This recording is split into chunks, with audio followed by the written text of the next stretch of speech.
Good morning. Oh, good morning. It's a lovely morning. I hope you're feeling better. Better? Siggy told me you were coming down with a cold. Oh, yes. Well, I thought I was, and I thought a walk might help. How very English. No matter what's wrong, you take a walk. You say that as if being English were being feeble-minded. Oh, no.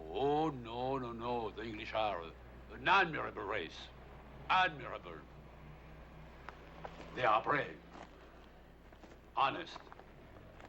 They are very good at playing cricket. And when it comes to making an automobile, no one can do it better. Look at that Bentley, eh? 3 liters, 1923 model, and it will still go over 100 miles an hour. That's a great automobile. But there are some things that the English do not understand so well. Making love, for instance. Well, they seem to manage. The birth rate is rising in England. Yes, but they are so grim about it. If there is the least little contretemps, they become tragic, and they go for a walk. And usually, the trouble is over nothing. A bit of fluff in the carburetor. Yes, but have you seen this bit of fluff? Please, will you do me a favor? Yes, if I can. Instead of going for a walk, come for a ride with me. Eh? All right. Good.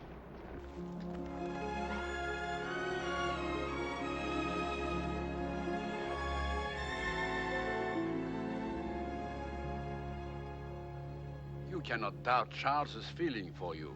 No, and I don't doubt his feeling for Albertine and Yvonne and Leslie and all the others. I'm sure Charles has a very strong feeling for any woman he's near.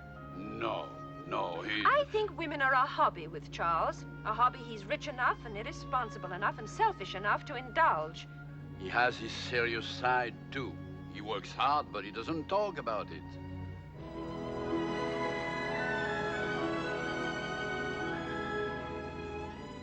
May we go back now? I've had a lovely drive, but I think I've had enough. Please, just a little farther. There is something I want to show you. All right, but it won't make any difference.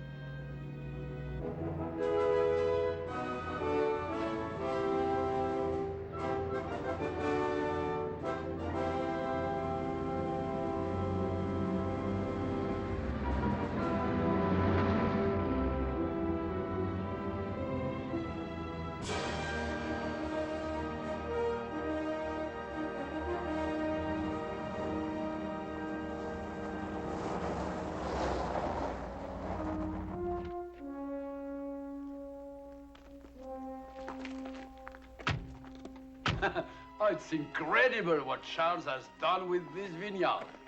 He's a wonder, that husband of yours. But the most important thing you must learn about your husband is that he's a great family man. And you have given him a son.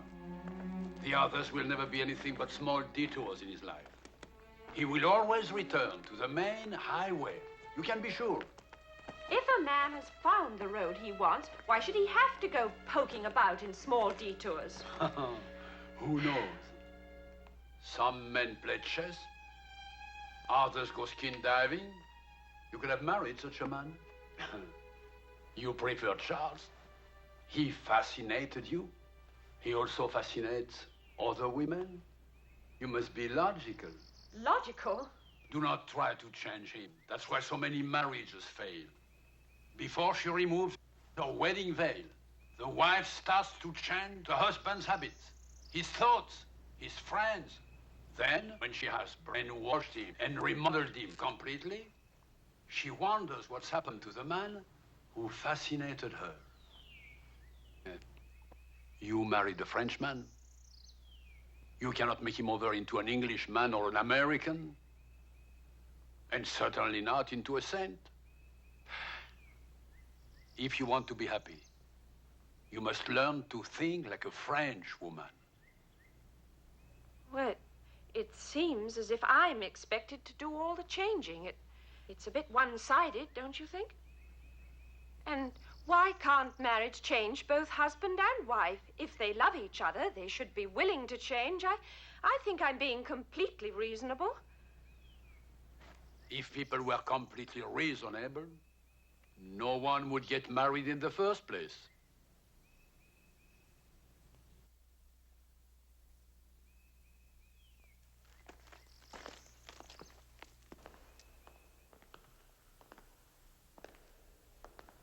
May I ask you something?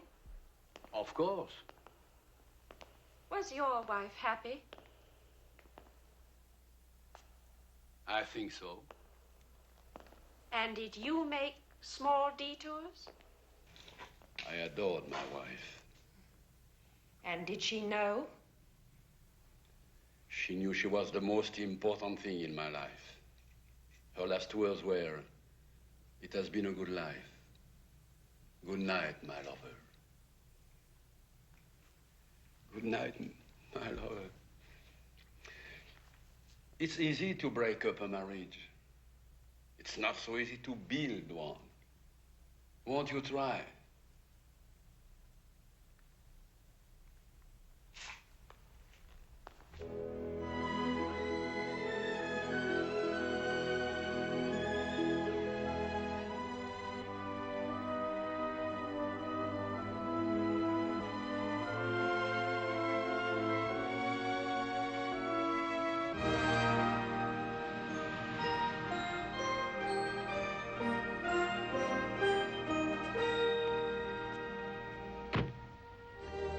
If you'd made a different decision, I wouldn't have stopped here.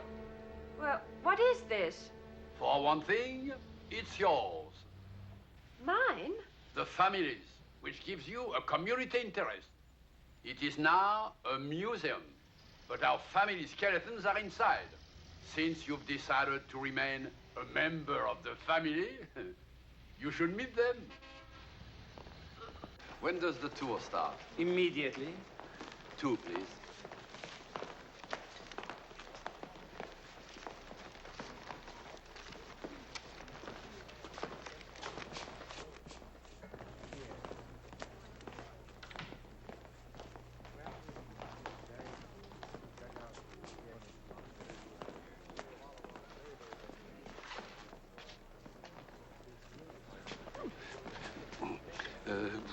This has been a long day. You must be tired.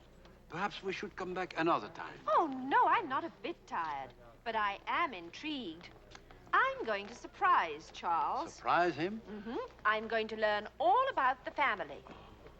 Ladies and gentlemen, you are about to view one of the finest houses in all France, built by the first Marquis de Valubert during the reign of Louis de Ville.